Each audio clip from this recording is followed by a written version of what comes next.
Welcome back to Teshkid FX for another price prediction update, and in this video I'll be giving you a price prediction update on Harmony One, whose current price stands at the $0.02171 mark, and here on TradingView the market is up by 0.32%. And in this video I want to give you the key scenarios that I expect to play out, basing my analysis on the Elliot waves and the Fibonacci's, and also the key areas of support and resistances. And I'll kickstart the video by giving a brief of what has been happening on this chart. Harmony One, from the all-time high, has been seeing no prices in this massive ABC correction, which has now taken us back to around the $0.016 mark. And starting my analysis here on the daily chart, after making our low at around the $0.016 mark, we have been seeing higher prices in this movement right here. In that movement, we also managed to break above key areas of resistances, and at the key area of resistance at around the $0.03476 mark, we got rejected, and we are seeing a massive pullback over here. Jumping to the 4-hour chart for further analysis. Here on the 4-hour chart, you can see after making our low at around the $0.016 mark, we had been seeing higher prices in this movement, making a series of highs, which was an indication that the buyers were taking over the market. But at some point over here, they lost it to the sellers, who took us back to around the $0.18 mark, and then we saw a very nice bounce to the upside. And in that movement, we had also been trading within this channel. We managed to break out of that channel to the upside, and also managed to break above key areas of resistances. And in my previous videos, this movement to the upside, I was terming it as an Elliot wave structure, having this as the first wave. Then we saw a retracement to the lower side in the formation of a wave 2. Then we saw a wave 3. Then I expected a bit of a retracement to the lower side in the formation of a wave 4. Then continue pushing higher in the formation of a wave 5 to complete a higher Elliot wave count 1. But that movement got invalidated the moment our wave 4 over here retraced into the high of that first wave. And having done so, I had to remove this Elliot wave structure from my charts and view this movement to the upside as something else.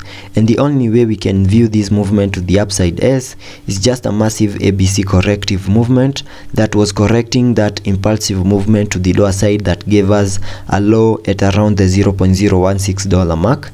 And after seeing this massive ABC corrective movement over here, whatever I expect on this other side is the formation of a 5-wave structure, and that would mean maybe lower lows could be coming our way, and maybe we have not yet made the low for that massive ABC corrective movement for Harmony One. And this, on this other side, I have the formation of a 5-wave structure, having this as the first wave to the lower side. Then we saw a bit of a retracement to the upside in the formation of a wave 2, then a wave 3.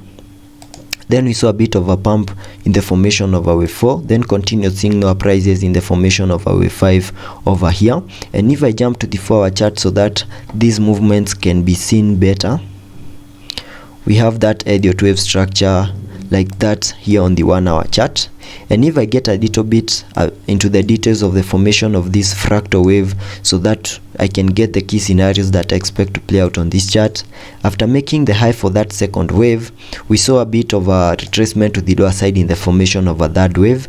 And using a trend-based Fibonacci, we can get to see whether it has done the minimum that we expected that third wave to the lower side to do, by just connecting the fibs from the high of the wave 1 to the low of the wave 1, then dragging the fibs to the high of the wave 2, and that gives me a minimum target area for that third wave at the fib level 1.618, and that is at around the $0.02168 mark.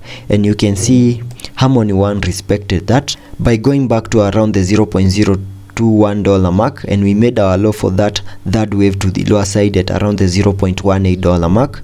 Then we saw a bit of a pump over here in the formation of a 4th wave, then continued seeing lower prices in the formation of a wave 5 over here, and we made our low at around the $0.01854 mark. And whatever we are seeing over here, this might be the formation of a wave 2, because I believe we have finished the formation of this fractal wave over here and completed the formation of a higher Elliot wave count 1. So whatever I expect on this other side is the formation of a wave 2, and because the wave 2 is a corrective wave, I also expect to see this movement form in a corrective movement, that is a ABC corrective movement. So I expect to see an ABC corrective movement play out over here, and that can happen in case we manage to break above this key area of resistance that we are trading within, that is at around the $0.021 mark. And once we manage to break above that key area of resistance and make a high, then that high we can name it as the high for that wave A. Then expect a retest of that key area of resistance, and during that retest we can see the low for that wave B, then continue pushing higher in the formation of a wave C, and that wave C should get us into the minimum target area for that wave 2 to the upside. And using the Fibonacci's, we can get a minimum target area for that wave 2 to the upside, and I just need to use the fibs connecting them from the high of the wave 1 to the low of the wave 2. That gives me a minimum target area for that second wave to the upside between the fib level 0.5 and the fib level 0.618, and I can mark that target area here on the charts like that. So I expect once we manage to break above this key area of resistance and continue pushing higher in the formation of this corrective movement right here, we can have our wave C getting us into this yellow target area that lies between the $0.026 mark and the $0.024 mark. And once we get into that target area, then we can name that movement to the upside as a higher Elliot wave count 2. Then expect lower prices in the formation of a third wave to the lower side. And once we have seen the formation of a wave 2, we can sketch out the target areas for that third wave to the lower side. So let's be patient and see how that plays out. Going back to the 4-hour chart so that we can also take a look at the indicators to see what movements will be supported here on the RSI. On the RSI, we are trading at around the 59 mark, and that means we have massive room for us to support any movement to the upside to get us into our yellow target area. Also taking a look at the MACD, here on the MACD we have printed a bearish cross, and that would mean lower prices could be coming our way, so we might see a bit of a movement to the lower side according to the MACD. So let's be patient and see how that plays out, and I'll keep you updated.